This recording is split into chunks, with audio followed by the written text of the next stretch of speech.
Now, in Jeremiah chapter 24, God showed us a two-sided Israel, the nations of his chosen peoples. 24 is also is a short passage, have 10 verses in it. The Lord showed me, and behold, two baskets of figs were set before the temple of the Lord.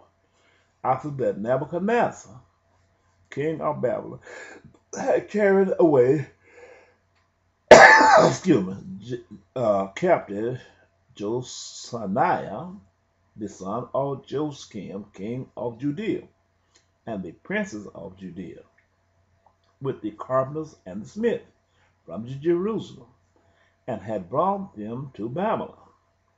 One basket had very good figs, even like the figs that are first ripe, and the other basket had very naughty figs, which could not be eaten, they were so bad. Then said the Lord unto me, What seest thou, Jeremiah? And I said, Figs, the good figs, very good, and the evil, very evil. They cannot be eaten.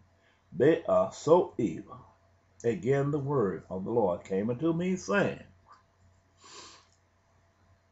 Thus said the Lord God, thus said the Lord, the God of Israel, like these good figs, so will I acknowledge them that are carried away captive of Judea, who I have sent out of this place into the land of the Chaldees, for their good.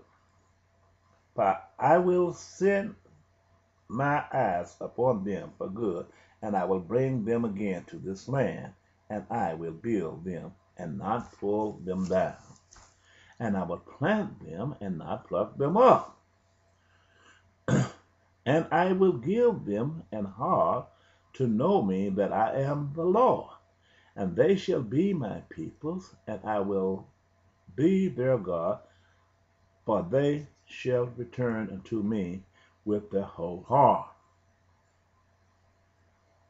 And as for the evil pigs, which cannot be eaten, they are so evil, surely thus said the Lord, so will I give Zedekiah, the king of Judea, and his princes, and the residue of Jerusalem that remains in this land, and them that dwell in the land of Egypt. And I will deliver them to be removed into all the kingdoms of the earth for their hurt, to be a reproach and a proverb of taunt, and a curse in all places, whether I shall drive them.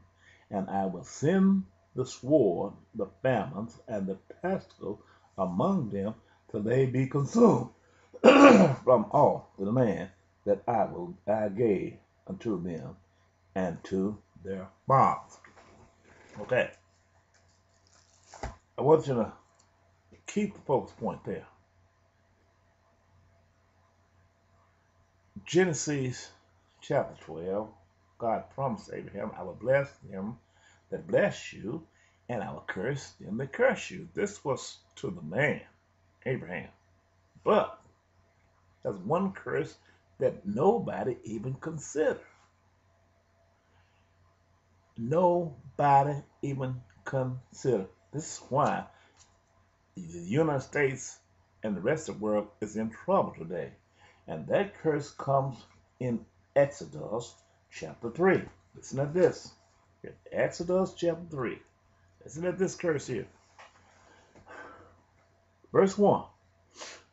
Therein God said He's going to reprove. He's going to show you these things because they say, well, Israel invited me over there. It's all right with God. No, it's not. Because he just told you that there was a good bad thing of pigs and a bad basket of pigs. If the good pig, if bad pig honor you, then it's corrupt itself.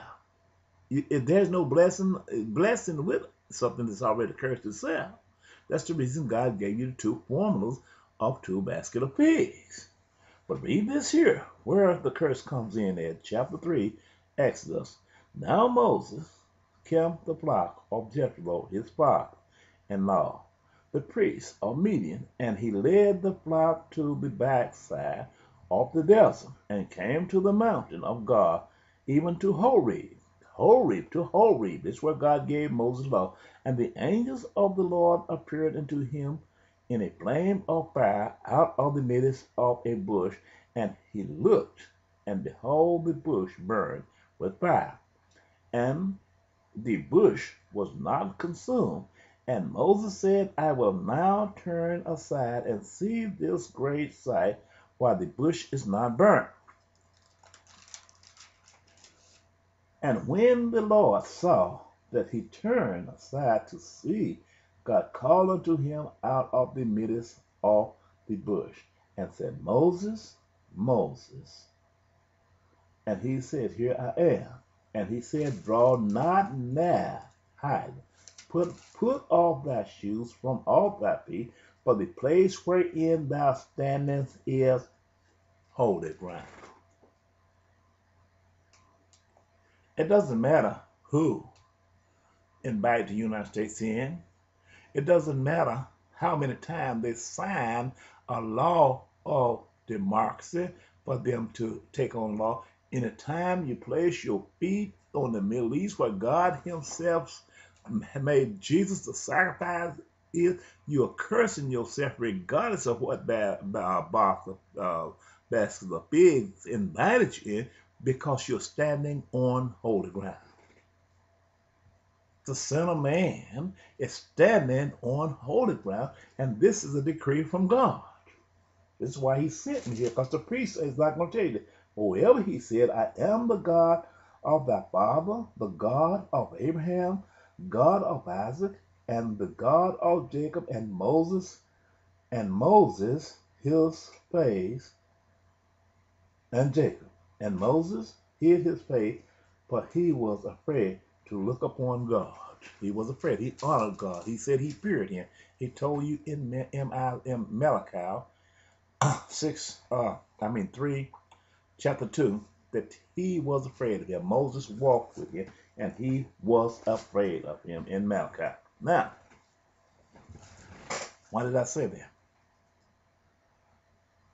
I spoke concerning the land where the United States was seen occupying this land.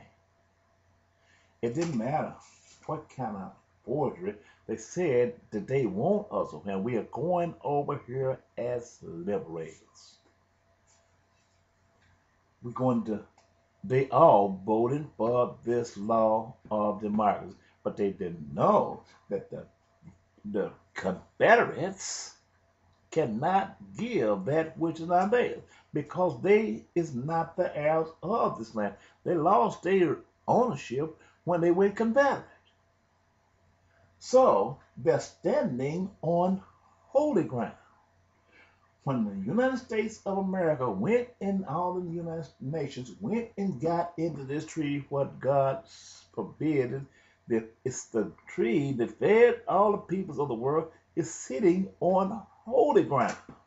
It have nothing to do with the peoples voting for a law of democracy, whether they accepted or rejected.